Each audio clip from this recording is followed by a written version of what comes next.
आणि महाराजांना विचारलं एक जणाने, महाराज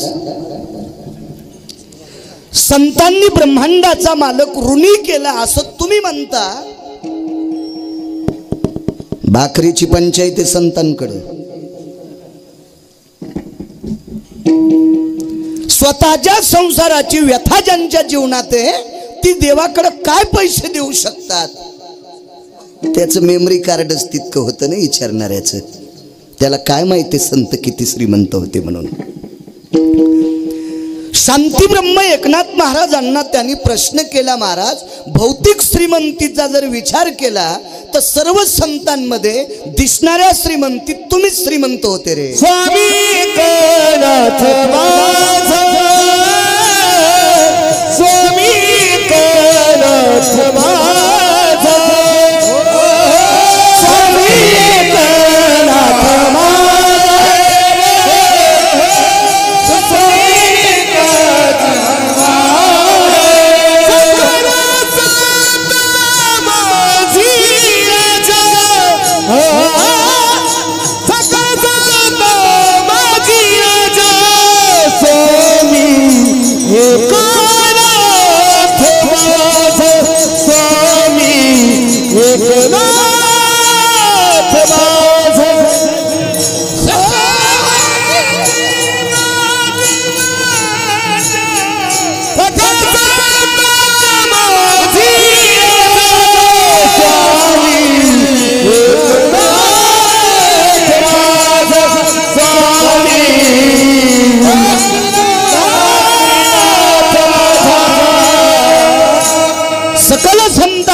राजा. लवकर उतार घ्यायचा रे पटकन.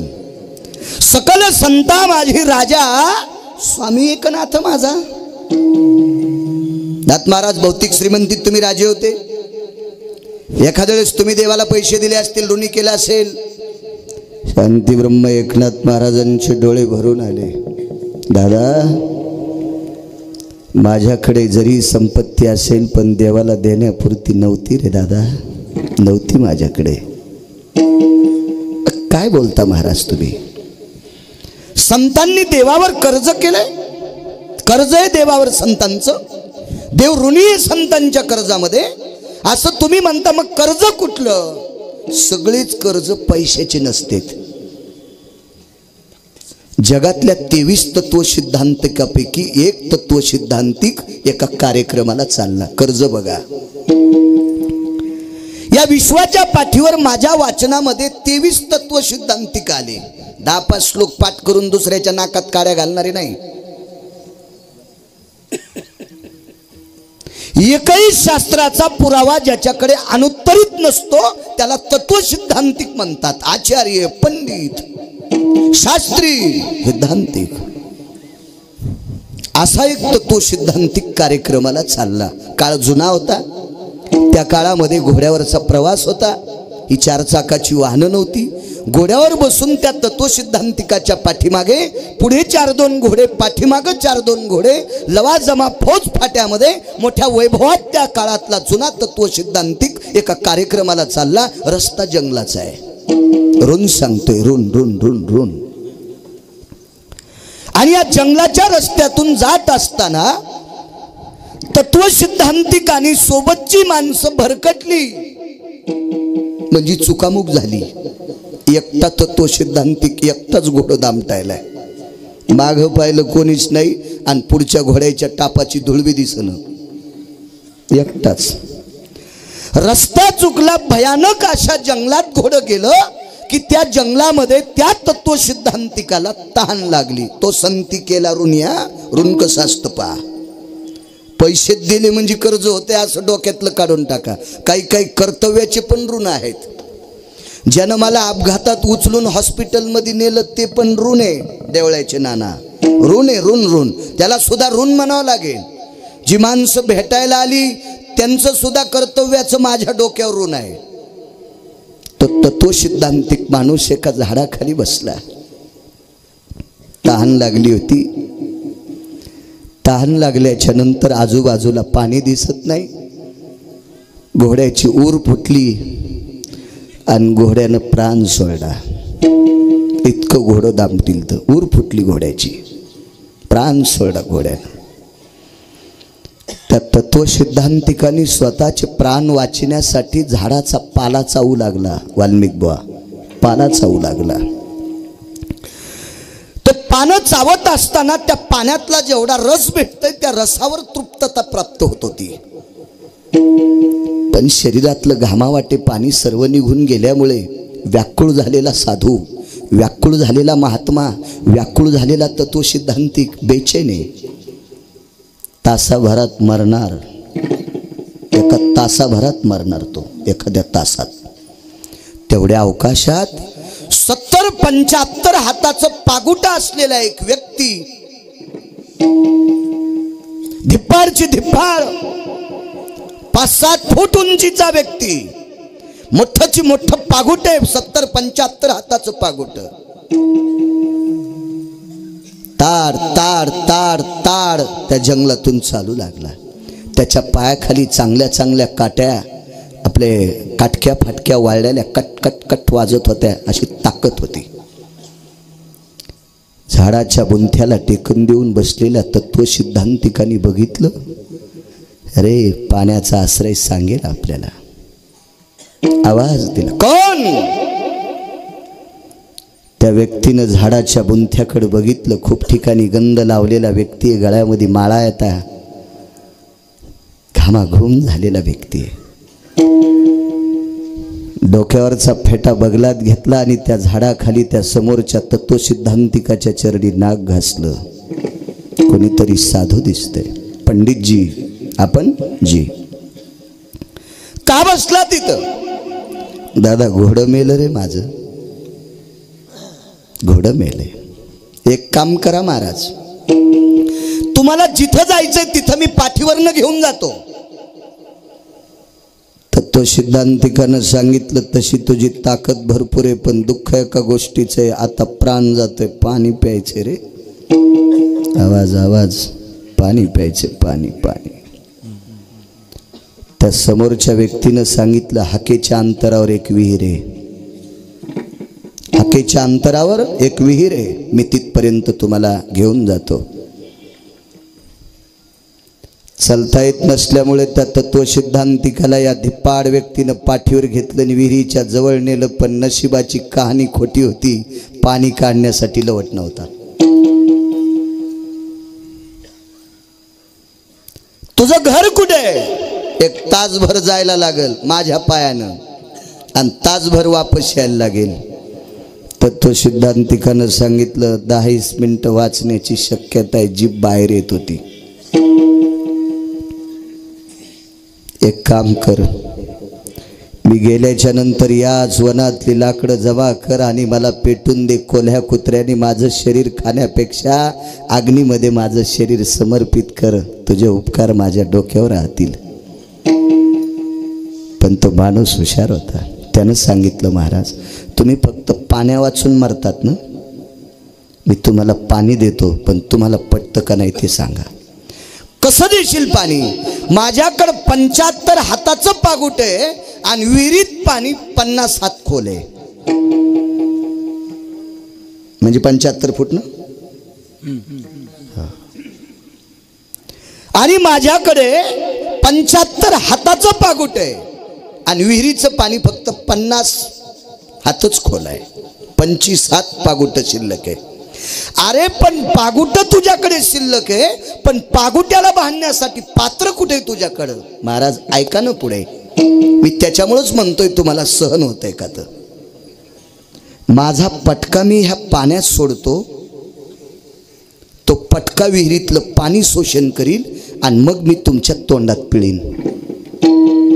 तर तो सिद्धांतिक म्हणले, तुझी जात कोणती? मी शूद्र आहे. ठीक आहे म्हणते. वा वा. तुझा धंदा काय? मी लाहोर चित्र मारून खातो. धंदाच माझा, तुम्ही शिकारी आहे. मी लाहोर चित्र, ससे, कोल्हे, डुकर काय असेल, मी शिकारी आहे, मी जंगली आहे. ठीक आहे. तू आंघोळ कधी केली? मागच्या वर्षीच्या पावसात. बर. फेटा कधी धुतला होता? हाटल्यावर टाकून द्यायचा, धुवाचा संबंध नाही.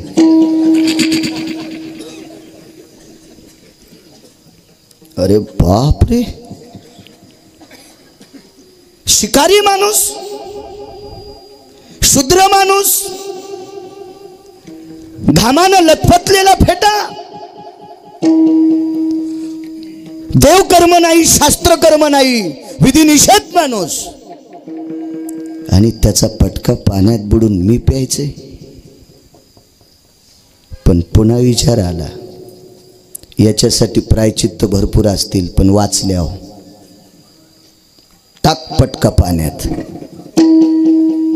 मरणाची भीती असल्यावर काही बी करावं लागतो, त्याला विलाज नाही, विलाज नाही, विलाज नाही त्याला. हो, सुखांती जातीचा शहाणपणा. दुःख बोकंडीवर पडल्यावर काय करता? घन बाळू महाराज वजनात राहिला, पण अडचण आली न बापू, काही नाही ना आता, मंडळीला हात लावायचा नाही, शेजारीन स्वयंपाक करीन, शिजेव खिचडी. याळाला केळण, वनवासाला सीताफळ. वेळ असते ना, काय करता? टाकलं पाणी, वाचला तत्व सिद्धांतिक. आणि या माणसानं त्या कार्यक्रमापर्यंत नेऊन घातलं. पण जवळ गेल्याच्या नंतर हा माणूस तत्व सिद्धांतिकाला म्हणला, दादा मला तिथं माणसांनी बघितल्याच्या नंतर तुम्हाला कार्यक्रम करू द्यायचे नाही. का? ते म्हणते महाराज अशा नालायक माणसाच्या पाठीवर बसून आलाच कस काय, याला नाही कीर्तन करू द्यायचं. तू इतका वाईट आहेस लोकांच्या दृष्टीनं. अलीकडच्या कडेला सोड, जा आता चलत. कार्यक्रम आटपला, लाखो लोक महाराजासाठी वाट बघत होते. सुंदर कार्यक्रम झाला. आणि त्या काळात महाराजांचा सन्मान करण्यासाठी फेटा, वस्त्र आदी करून काय असतील ते सन्मानाचं साहित्य आणलं. महाराज तुमचा सन्मान करायचा. महाराजांनी सांगितलं, तुम्हाला जर माझ्यावर श्रद्धा असेल तर एकच काम करा, या जंगलात एक मोठ्या फेट्यावाला माणूस होता, त्याचा सन्मान करायचा. ते लावरं चित्र खाणारे असू द्या रे, माझ्या वक्तव्याने तुम्हाला समाधान वाटतंय, तुम्ही मला चांगलं मानता, तुमच्या अंतःकरणात माझ्याविषयी गोडशी जागा आहे हे माझ्या लक्षात येते. पण तुम्ही मला मानताना मी वाचलो असेल तर त्याची कृपा आहे. तो जर मला भेटला नसता ना, मी वाचलो नसतो. लोक म्हणले या बेट्यानं केलंच काय असं? अरे पाण्या वाचून मरत होतो, त्यानं पाणी पाजले. चला, किती मोठं ऋण होतं. पैसे दिले का त्या माणसानं त्या महाराजाला? नाही, पण प्राणदान दिलंय. हे ऋण आहे, ऋण. आणि ऋण माणसाकडे असलं की त्या ऋणाच्या लाजकाज माणूस नाचत असतो. एक जणांनी पोरीच्या लग्नाला पैसे उसने घेतले.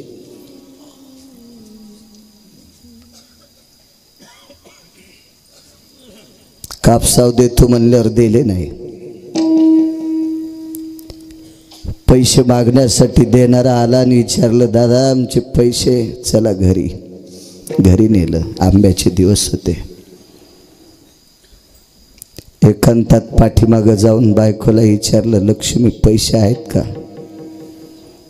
शेजारनी कोण पैसे उसने घेतले आणि 2 किलो आंबे आणले. बायकोला सांगितलं, पाहुण्याला रसपोळी कर. पाहुणा वाट लावला. काय सांगायचं ते सांगितलं असेल.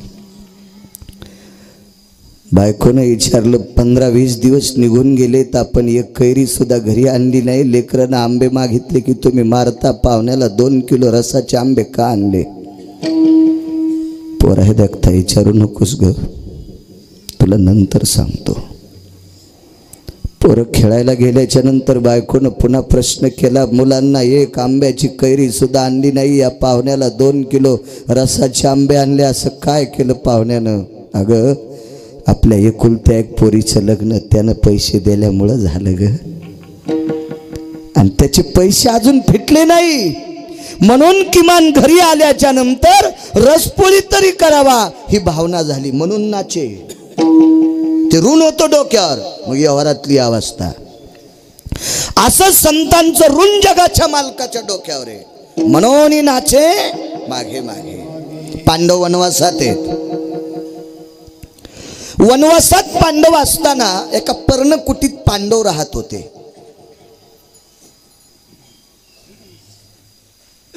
पांडव वनवासात पर्णकुटीत राहत असताना दोन मोगळामध्ये नकुल सहदेव झोपायचे.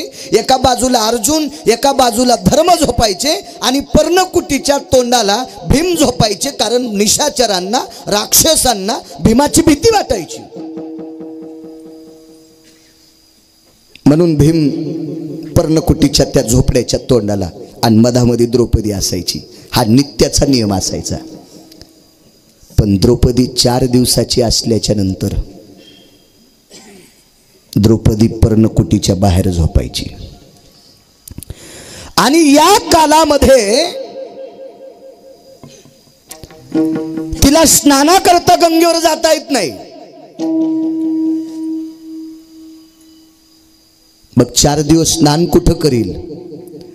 रात्रीच्या समयाला आईसाहेब भगवंताला अब्दागिरीनं असा वारा घालायच्या आणि भगवंत झोपले की लक्ष्मी आईसाहेब झोपायच्या. आणि लक्ष्मी आईसाहेब झोपले की जगाचा मालक 1-1:30 वाजता येऊन द्रौपदीच्या बाजूला पाण्याचे माठ भरून ठेवायचा.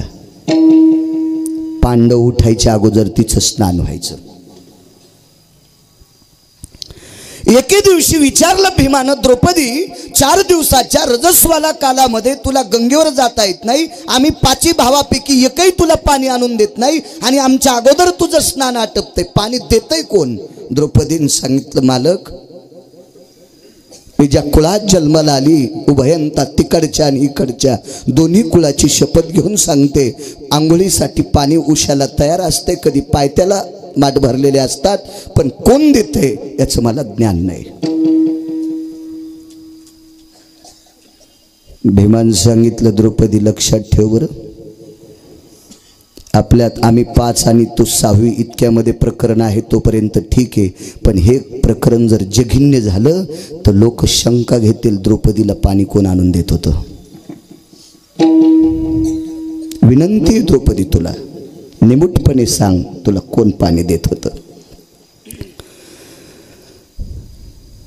द्रौपदीने सांगितलं, मी द्वारकाधीश भगवंताला बोलून घेते, आपण त्याला विचारू.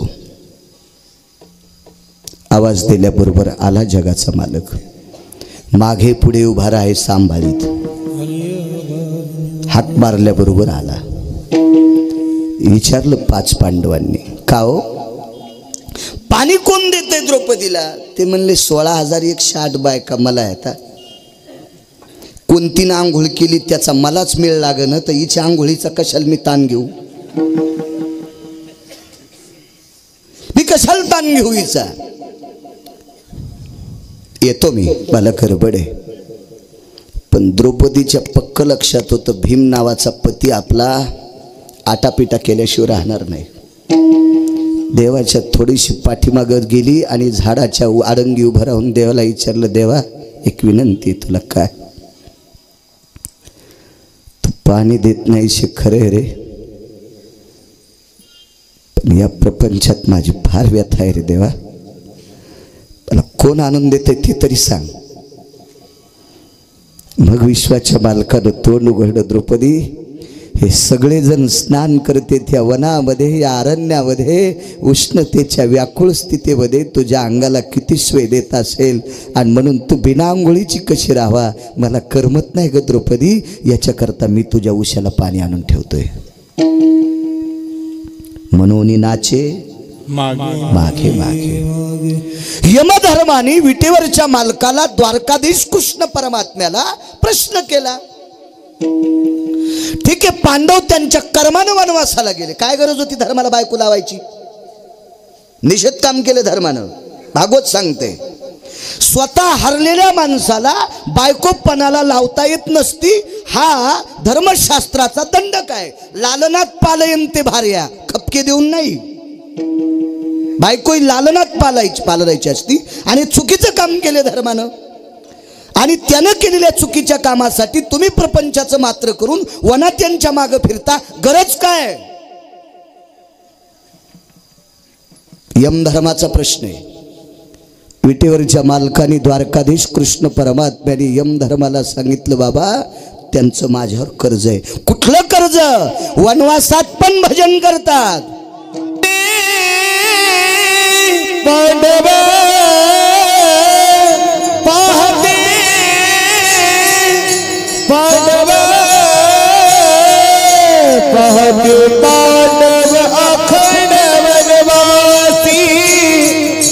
पाहते पांडव अखंड वनवासी पाहते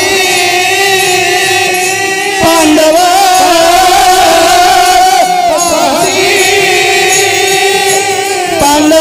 पांडव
पांडव अखंड वनवासी.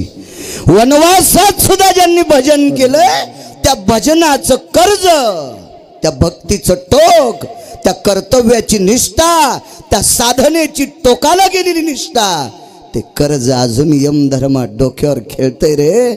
म्हणून त्यांचं वनवासात काम करतोय, म्हणून नाचे मागे मागे.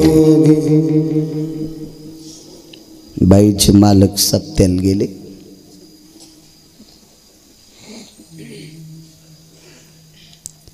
सप्त्यात काय काम करायचं वाल्मिक बाबाईच्या मालकाने. तुम्ही आम्ही सगळे जेवल्यावर पत्राळ्या उचलायच्या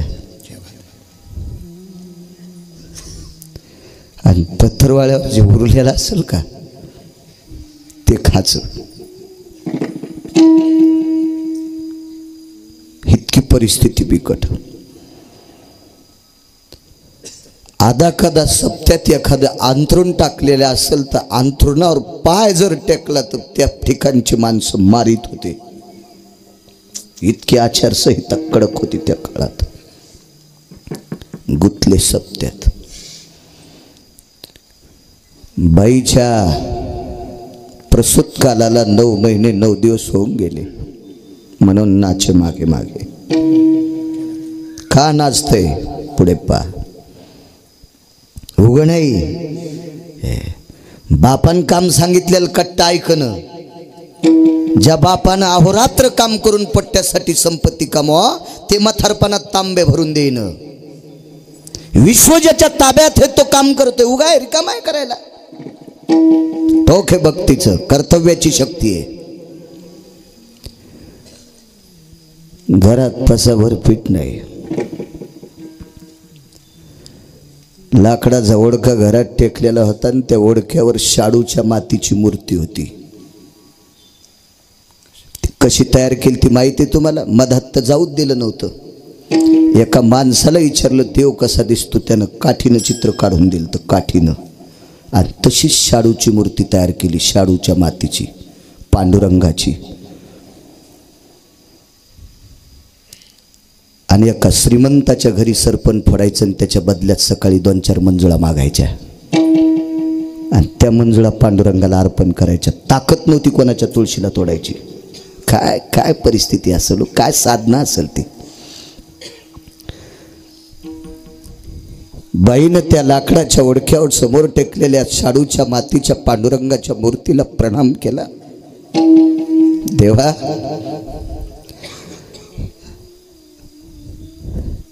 लग्न झाल्यावर काही दिवसाला माय मेली रे देवा. देवा बाबा गेले रे. रक्ताच्या नात्यातलं जवळचं कोणी नाही रे देवा. निष्ठावंत वारकऱ्याची पत्नी झाली, त्या वारकऱ्याचं अख्खं जीवन तुझं भजनासाठी गेलं रे देवा. पण त्याचं बीज, त्याचं रक्त पोटात वाढतंय रे. ह्या बाळाची काय परिस्थिती आता. भक्तीचं टोक असल्यामुळे विटेवरच्या मालकाने अण्णा विटेवरून उडी टाकली खाली. गुरुजी खाली उडी टाकली. आला बाईच्या दारात, आवाज दिला,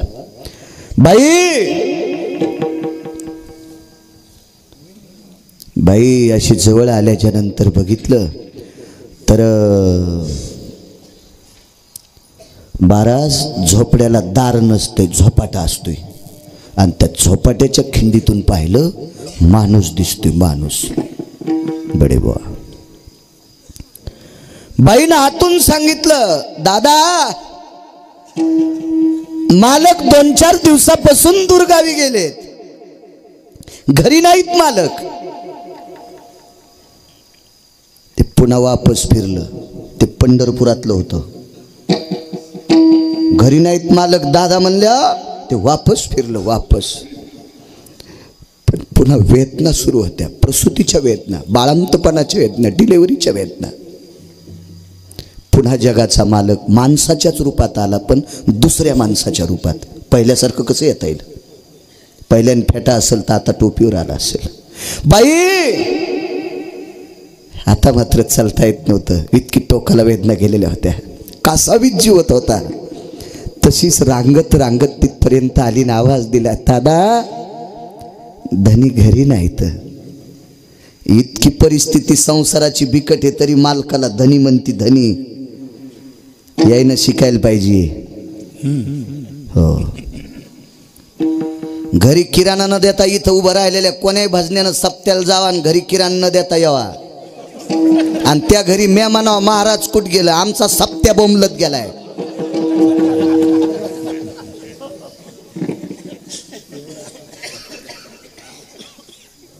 प्रसूतीच्या वेदना, पसाभर पीठ नाही घरी. ही परिस्थिती डोंगरासारखे दुःख अंगावर कोसळलंय. दादा धनी दूरगावी गेलेत. धनी शब्द मी अजून नाही ऐकला. कोणतीच बाई मही मला म्हणत नाही. हो मही मला अजून नाही धनी म्हणली. कशाला चोमाळ्या गप्पा आणायच्या, तुमचं कशाला इचकायचं, आमचाच बाजार पांगलाय. तर बाईन मालकाला मानलं पाहिजे. जी बाई मालकाला मानती त्या भागात पाऊस पडत असतो. आणि ज्या भागात मालकाला त्रास देणाऱ्या बायका जास्त आहेत त्या प्रांतात पाऊस कमी पडतो. ज्या बायकामध्ये, ज्या प्रांतामध्ये जास्त मालकाचा पिना पाडणाऱ्या कुदंड बायका आहेत त्या परिसरात गारगुंडा पडत्यात. गळ्यात शपथ. कोणाला जर पाहिजे असेल पुरावा तर श्लोक देतो. फाट फाट फाट फाट फाट फाट. माझ्या काय गोळ्या संपल्यात का काही बघायला. हे वाचल्याशिवाय बोलत नाही, कोणाचं ऐकून तर कधीच सांगत नाही. विठाला विठाला विठाला.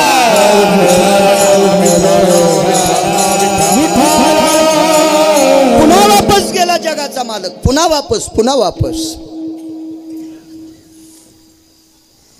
देवाच्या लक्षात आलं प्रसूतीच्या वेदना चालू आहेत. आपण जरा घेतलं रूप, पण तरुण माणसाचं घेतलं, जगजग म्हाताऱ्या माणसाचं रूप घेतलं. बाई लोळत लोळत तिथपर्यंत आली. पाहिलं खिंडीतून गालाच्या झुरळ्या लोंबल्याला वयस्क म्हातारा आहे. आवाज जायचा नाही म्हणून जोरात आवाज केला, दादा धनी घरी नाहीत. वापस गेलं पुन्हा पंढरपुरातलं. विचार करते इतकी हिला अडचण असताना ही मध्ये काय येऊ देत नाही. आणि मग त्यानं विचार केला हिला अडचण आहे पण स्त्रीची अडचण आहे. आता गरज कोणाची? बाईची गरज आहे, पुरुषाची गरज नाही. हिला बाई पाहिजे. आणि मग विटेवरच्या मालकानं काही सेकंदात साडी नेसली. काही सेकंदात, काही सेकंदात.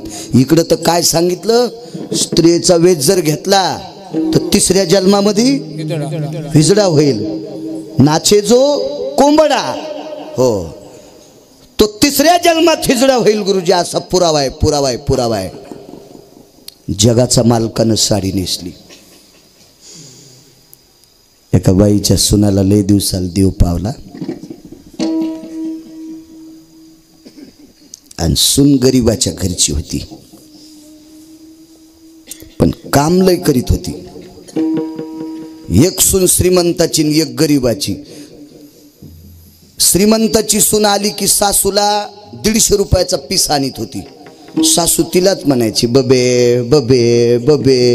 ही गरीब म्हणली बाई आता माहेरातली गरीबी आहे, पण आत्याबाई तिला बबे बबेच करतात. शेजाऱ्यांनी सांगितलं तिच्यापेक्षा तुला जीव लावायचं करायचं का, मथारी झोपली की हातपाय दाबी जाय. बबली गेली चुलीत. मथारीचे हातपाय दाबले की सासू पुन्हा बबी म्हणलीच नाही, घाल तू आपीस चुलीत तिकडं. सेवा करायली नाही. किंमत असते शक्तीला, कर्तव्याला किंमत असते. लय दिवसाला देव पावला, बाळांपणाचा काळ जवळ आला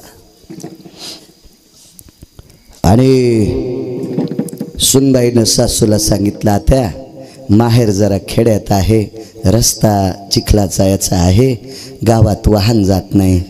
मला वाटतंय आईबापाची गरिबी आहे माझ्या, एवढं बाळात पण इथंच करावं. सासून सांगितलं कशाला ताण घेते, तू लोकाच्या भुरक्या कुठून दळणं निसून लोकाचे धुणे भांडे सडा सारवण करून त्याला ट्युशनला पैसे दिले, तो सक्का दे रे. आणि जिल्ह्यातला 1 नंबरचा गायनिक आहे.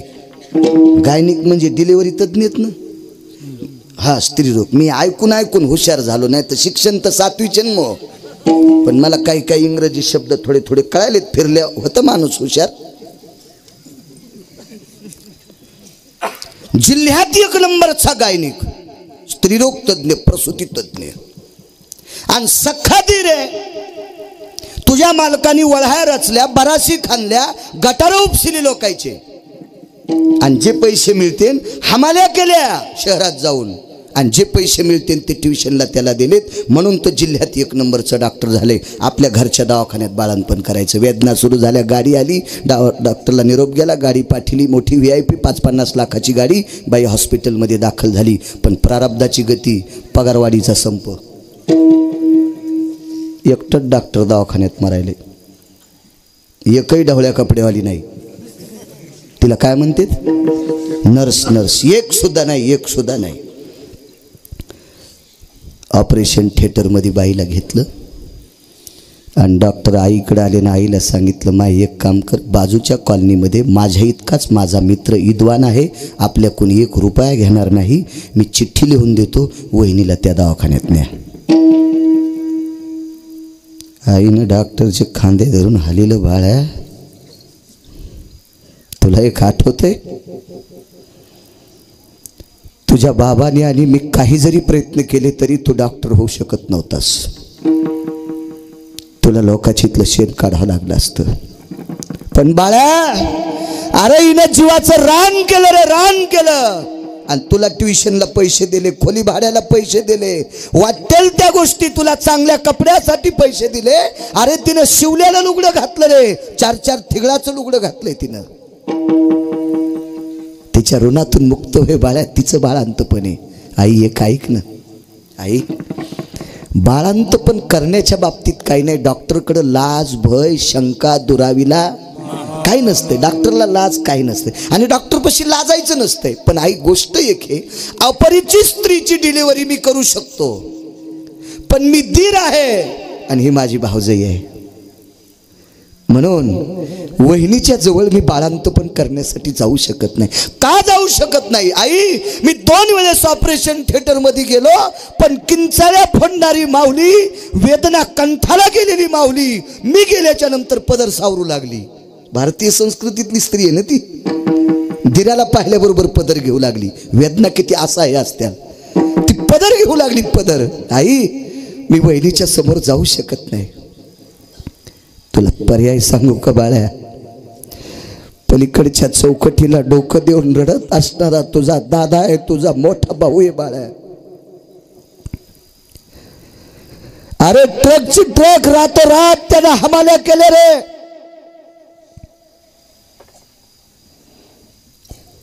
डाळीचे पोते उचलीत असताना घरी भाकरीला आलं नाही रे. हमाली करता करता हरभऱ्याची मुठमुठ डाळ तिथंच त्यानं खायची. दुपारच्या डब्याची सुद्धा काळजी न करता ट्रकची ट्रक हमाल्याचे पोते उचलले रे. पोते उचलले, एक ट्रक.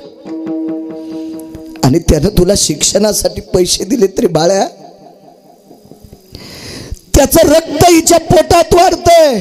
या 2 जीवाचं कर्ज तुला डोक्यावरचं खाली करायचं असेल तर तिची डिलिव्हरी कर. आई मी डॉक्टर आहे, तुझा मुलगा आहे, तुला खोटं बोलू शकत नाही. वहिनी माझ्या समोर नाही थांबू शकत, मी वहिनीच्या पुढे जाऊ शकत नाही का, मी पुरुष आहे. एक पर्याय आहे, एक जरी नर्स कामावर नसेल पण नसू दे, तिच्या ऋणातून मुक्त होण्यासाठी 5 मिनिटाकरता तू साडी नेस. आणि तू साडी नेसल्याच्या नंतर तुझ्या वहिनीला वाटणार नाही धीर आलाय, नर्स आली असं वाटन. आई काय बोलती तू, विदेशात आव्हाड प्राप्त केलेत त्या असे धुडके नेसण्यासाठी, ते साड्या नेसण्यासाठी. माईनं छाती बडिली, बाळ्या तुला किती जरी देशातून आव्हाड आणले असतील पण या दोघांच्या कृपेने आणलेस. यांनी तुझ्यावर उपकार केला, नाही नेसलं ते साडी. विश्व ज्याच्या ताब्यात आहे ते 3दा माणसाच्या रूपात येऊन बाई मालक घरी नाहीत म्हणते आणि 4थ्यांदा बाईच्या रूपात आलं. काय म्हणलं बुवा,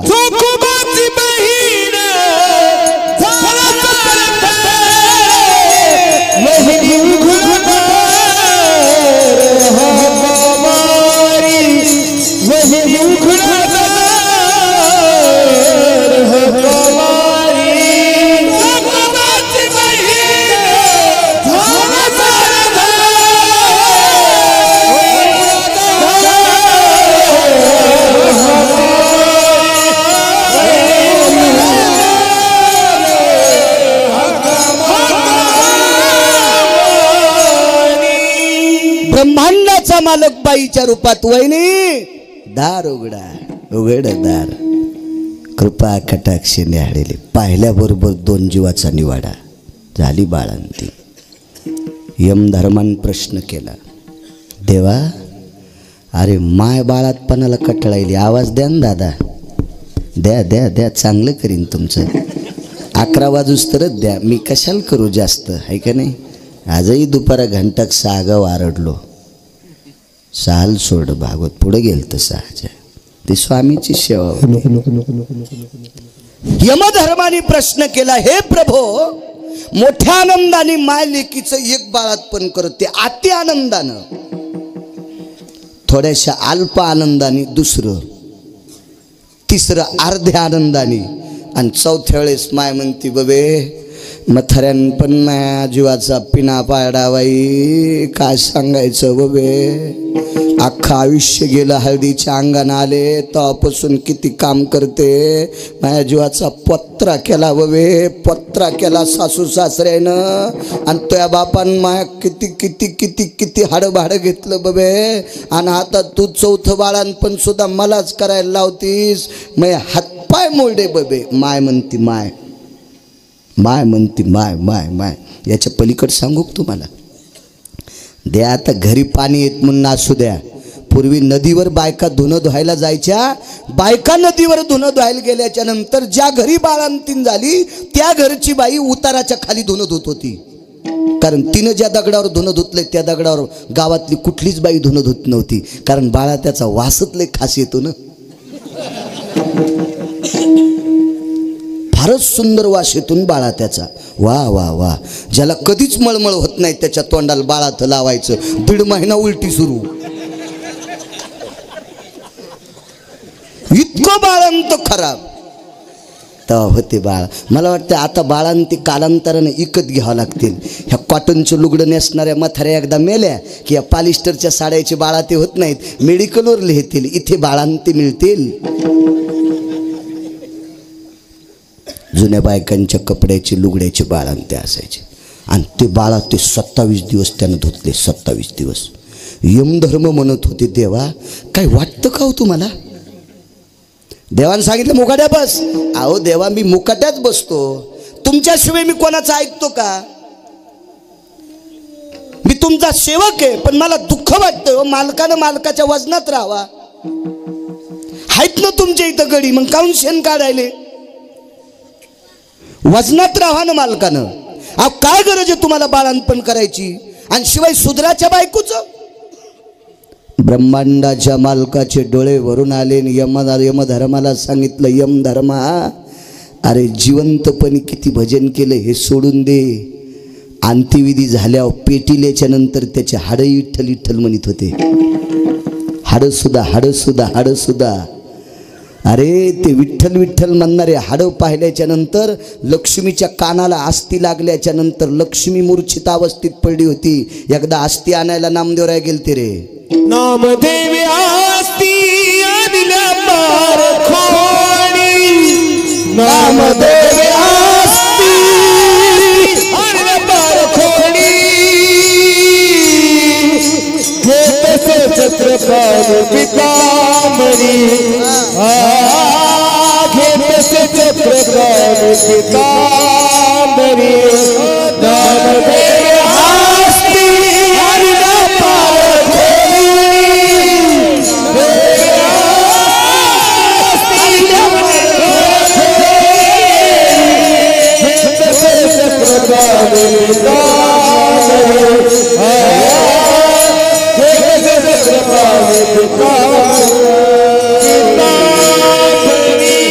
नामदेवे आस्ती आणल्या पारखोनी, घेतसे चक्रपाणी पितांबरे. पितांबरात घेतल्यात कोट्यावधी सूर्याचं तेज ज्याच्या पितांबरात आहे. पितांबरात सकाळच्या काकड्यात वर्णन केलं. एवढा मोठा तेजस्वी पितांबर आणि त्याच्यात आस्ती घेतल्या. आपण दुसऱ्याच्या आस्तीला हात लावल्यावर आंघोळ केल्याशिवाय घरात जात नाहीत. आणि जावाच राग सावडायला गेलं की आंघोळ केलीच पाहिजे, अंत्यविधीला गेलं की आंघोळ केलीच पाहिजे, हा एक सिद्धांत आहे. आणि विश्व ज्याच्या ताब्यात आहे त्यानं पितांबरात आस्ती घ्यावा. लक्ष्मी जवळ आल्याने विचारलं, काय देवा? म्हणले, मी येडा नाही, लक्ष्मी कानाला लाव. विठ्ठल विठ्ठल म्हणत होत्या. यमधर्माला सांगितलं, बेट्या जिवंतपणी माझं भजनाचं कर्ज माझ्या डोक्यावर असल सोडून दे. मेल्याच्या नंतर पण हाडं विठ्ठल विठ्ठल म्हणत होते. याच्या पुढचा सिद्धांत आहे का? या साधूच्या पोटी जन्माला आलेलं पोरग जन्माला आल्यापासून भजन करीत होतं. उपजता कर्म मेरा वाचे विठ्ठल सावरा, वाचे विठ्ठल सावरा, वाचे विठ्ठल सावरा. उपजता कर्म मेरा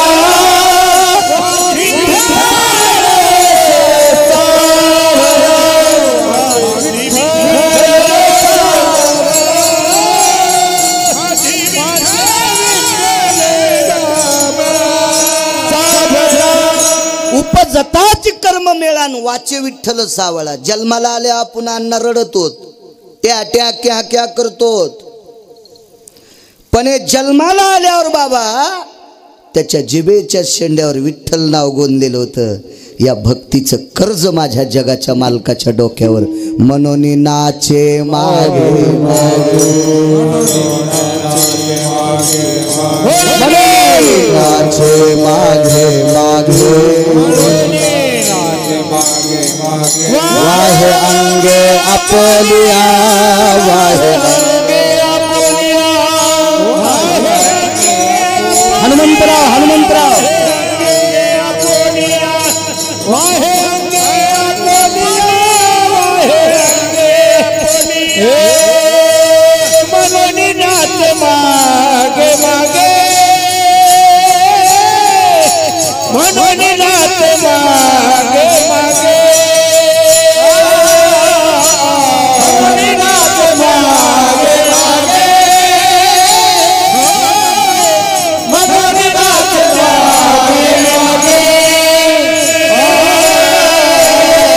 मनोनी नाच मागे मागे,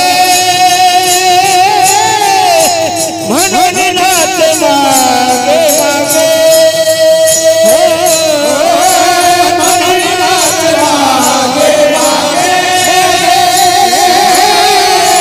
मनोनी नाच मागे मागे.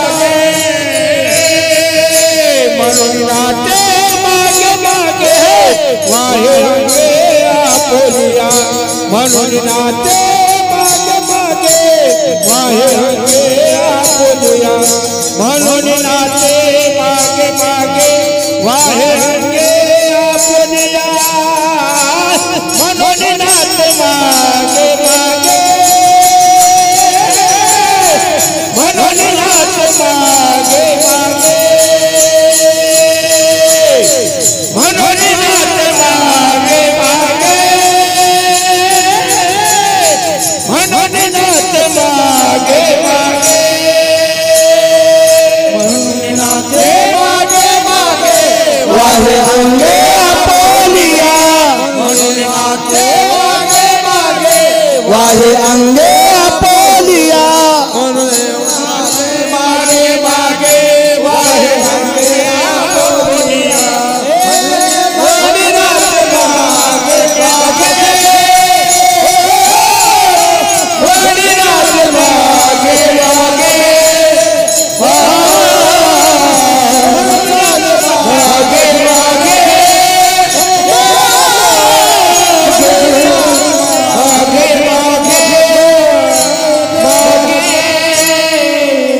मयानंद स्वामी महाराज की जय, नमानंद महाराज की जय, नमः पार्वते पते हर हर हर हर।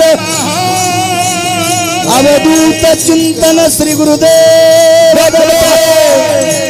हर हर हर हर।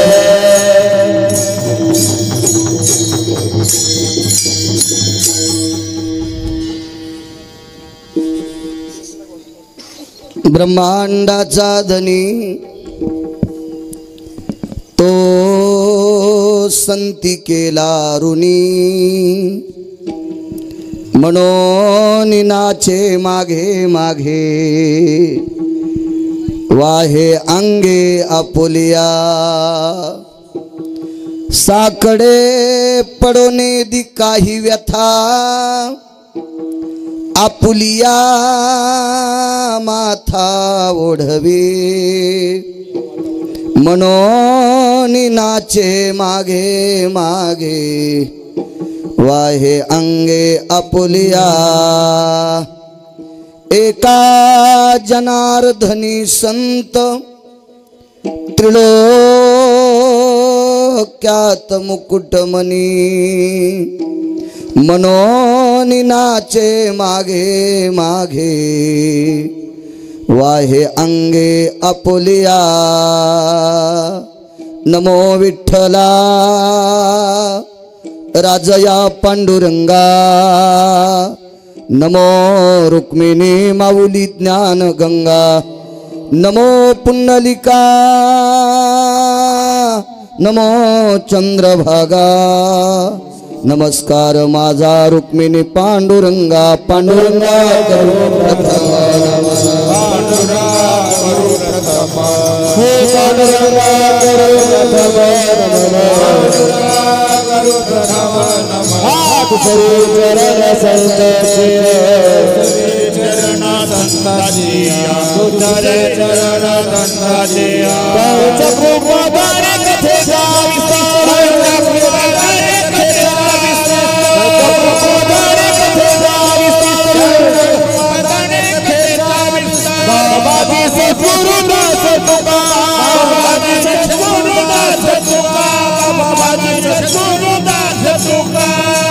जोनिया कर चरणी ठेविला माथा बरसाविल दिवस बदलनाथ हो बरसाविल दिवस बदलनाथ जोनिया कर चरणी ठेविला माता ठेविला माता परिसाविनंदे माझी पंढरी हे परिसाविनंदे माझी पंढरी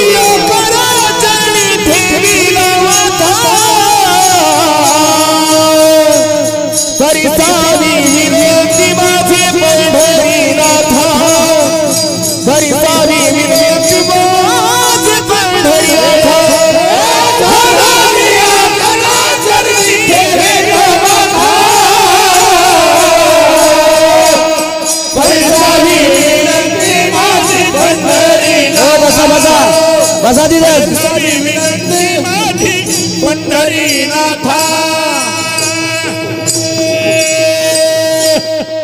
पांडुरंगा कुरु प्रथम मन दुसरे चरण संताचे त्यांच्या कृपा दाने कथेचा विस्तारू.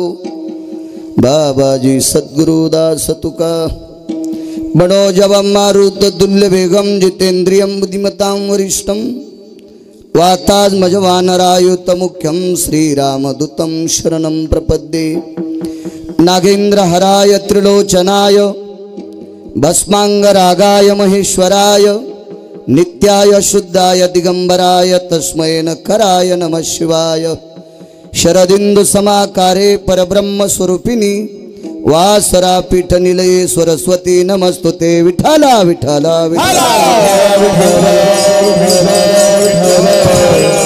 आता वैवासित पावनाती भासती पंचानन समाना तया श्रोत्याची आचरणे जाना साष्टांग नमन करीतसो. वाद्यभूषित पावन ती प्रत्यक्षामरेंद्रा समान तयाची आचरणी जान साष्टांग नमन करीतसो. आता गान गंधर्व देवता कोकिळ कंठस्वर अराका जी कीर्तनी वहिवासित लोका तयाची आचरणी नमन गा. मज दिसत सो परम विख्यात जो जान ब्रह्मयाचा सुतू नारद जान नाम तितिक्षु तयाची आचरणी नमन गा. जेने धर्म जितविलाची बळी तो संभाजी जान नवाळी कावतरला जयाची आकुळी तया छत्रपतीची आचरण कमळी साष्टांग नमन करीतसो. विठाला विठाला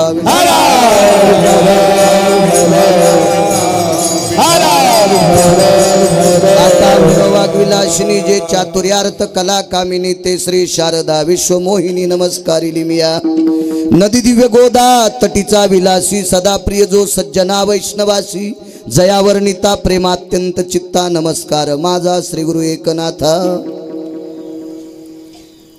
ब्रह्मांडाचा धनी तो संती केला ऋणी म्हणून नाचे मागे मागे वाहे अंगे आपुलिया. प्रस्तुत प्राप्त प्रसंगी निवडलेला अभंग विश्वमान्य विश्वभूषण विश्वाधिकार विश्वप्रिय देवमान्य शास्त्रमान्य शांतीब्रह्म नाथबाबा यांचा प्राप्त प्रसंगी निवडलेला अभंग. विठाला विठाला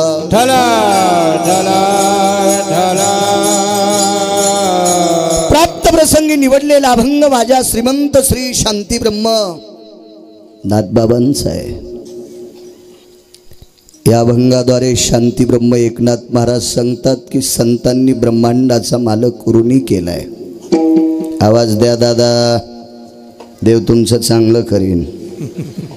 वाढवा वाढवा आवाज वाढवा. मी त्या दिवशी कीर्तनात बसलो, एकाही भजण्याला आवाज नव्हता. विठाला विठाला विठाला.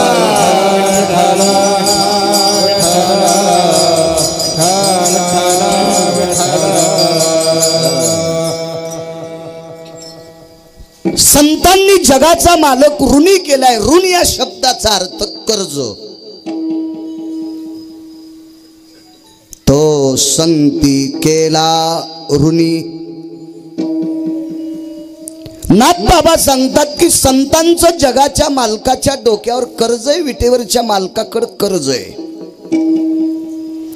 आणि कर्ज असल्याच्या नंतर मनोनी नाचे मागे मागे वाहे अंगे आपुलिया. ते कर्ज फिटलं नाही अजून, आणि जोपर्यंत कर्ज फिटत नाही त्या कर्जाचा बोज आहे. म्हणून जगाचा मालक संतांच्या पुढे नाचायलाय. नाचणं या शब्दाचा अर्थ त्यांच्या सर्व उणीवता भरून काढायलाय, त्यांची कामं करायलाय. तिसऱ्या कडव्यात साकडे पडोने दी काही व्यथा. व्यथा या शब्दाचा अर्थ दुःख, आणि साकडं या शब्दाचा अर्थ कोड. संकट वेगळं बरं. संकट आणि साकडं याच्यातला फार मोठा फरक असतो. समोर आलेलं दिसतंय, निवारण करण्याची क्षमता असती किंवा नसती याला साकडं म्हणतात, संकट म्हणतात. आलेलंही कळत नाही आणि निवारण करत असताना तिसरंच होतं, याला कोड किंवा साकडं म्हणतात. साकडे पडून दी काही व्यथा कसल्याही प्रकारचं कोडं पडू देत नाही, कुठलंही दुःख होऊ देत नाही. आणि जर संतांकडे ते जात असेल तर आपुलिया माथा ओढवी जगाचा मालक स्वतःच्या डोक्यावर घेतोय. शेवटच्या कडव्यात एका जनार्दनी संत त्रिलोक्यात मुकुटमणी. शांती ब्रह्म एकनाथ महाराज सांगतात, खालचे 7 पाताळ, वरचे 7 दीप, 21 स्वर्ग, 14 भुवन, अख्ख्या ब्रह्मांडामध्ये संत मुकुटमणी येतं. हा साधा सोपा सरळ अभंगाचा अर्थ. झालं कीर्तन. विठाला विठाला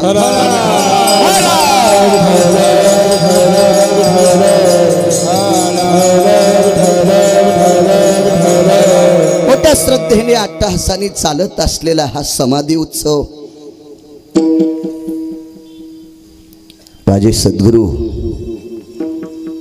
या परिसराचं आराध्य दैवत सद्गुरू चिन्मयानंद स्वामी यांचा हा समाधी सोहळा आणि या समाधी सोहळ्यानिमित्त चालत असलेला ज्ञानदान अन्नदान सोहळा आणि त्या सोहळ्यात आजच्या दिवसाची कीर्तनाची आलेली सेवा माझ्याकडं.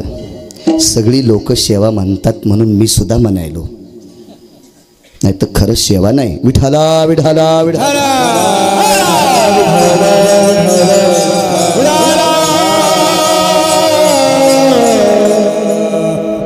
गोड सुंदरसं वैभव.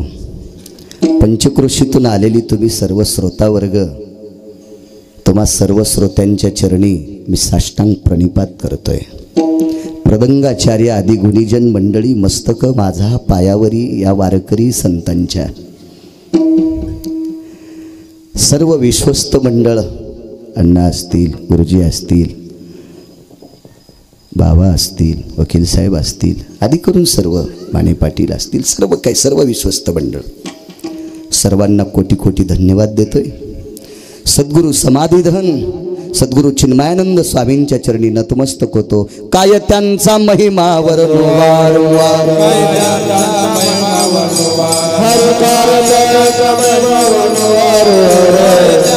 महिमा वरुण वारंवार हरे भक्त थोर भुवंडळी,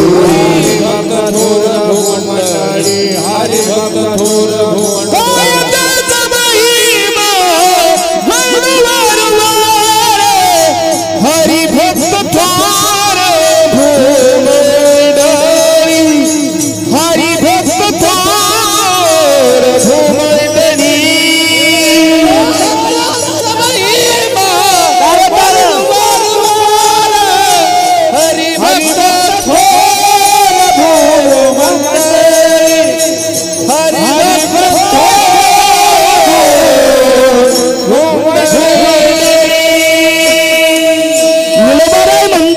त्यांचा किती महिमा वर्णन करू. हे अपरांपरा भक्तीचं टोक असणार सद्गुरू चिन्मयानंद स्वामी. श्रीमंत श्री जगद्गुरु तुकोबाराय म्हणतात, कायवानो आता न पुरे, कायवानो आता न पुरे, मस्तक जडले ठेवसे, मस्तक जडले ठेवसे,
कर विठवितस हरी काय